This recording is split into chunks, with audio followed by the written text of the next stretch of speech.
सेतेबेले राजा धर्मेश्वर चाष खोली डिगी पोखरी आखपाखर चाषी क्षेत्र को पाइबे बोली लक्ष्य थिला।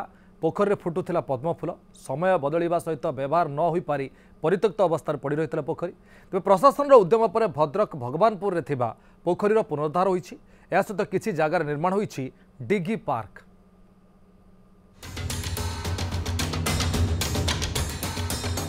खिलखिल होई हसुछि गेंडु फूल। अन्य रंगर फूल सबू पवन रे दोली खेलुछि। जुआड़े चाहिए गछ और गछ देखंतु केमिति गोल करी कटा जाइछि गछ सबू। विराट पोखरी बोटिंग रो व्यवस्था मध्य रहिछि। परिवार सह बोटिंग रो मजा नेउछन्ते पर्यटक। मयूरर एवं अन्य पक्षीर प्रतिकृति देखिले आखि फेराई हेबनी। ए दृश्य हेउछि भद्रक भगवानपुर डिगी पार्क रो।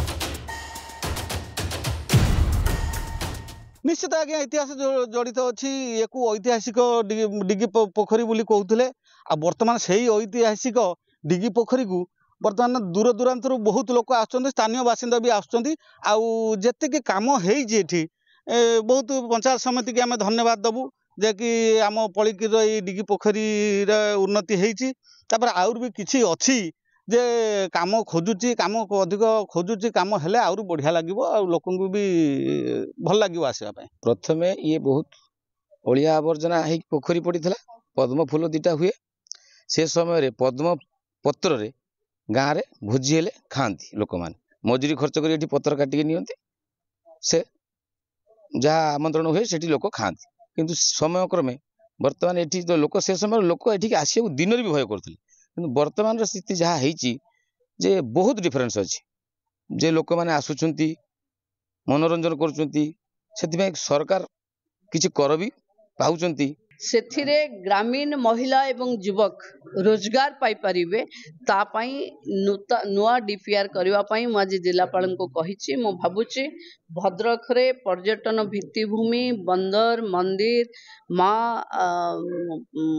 महाप्रभु आखंडलमणि समस्ते अच्छी। तेणु आम पर्यटन को स्पिरिचुअल पर्यटन रे करि परिबा ताकू डेभलप करी केमती रोजगार युवक पाइबे तापाई कि क्रियान्वयन करबा।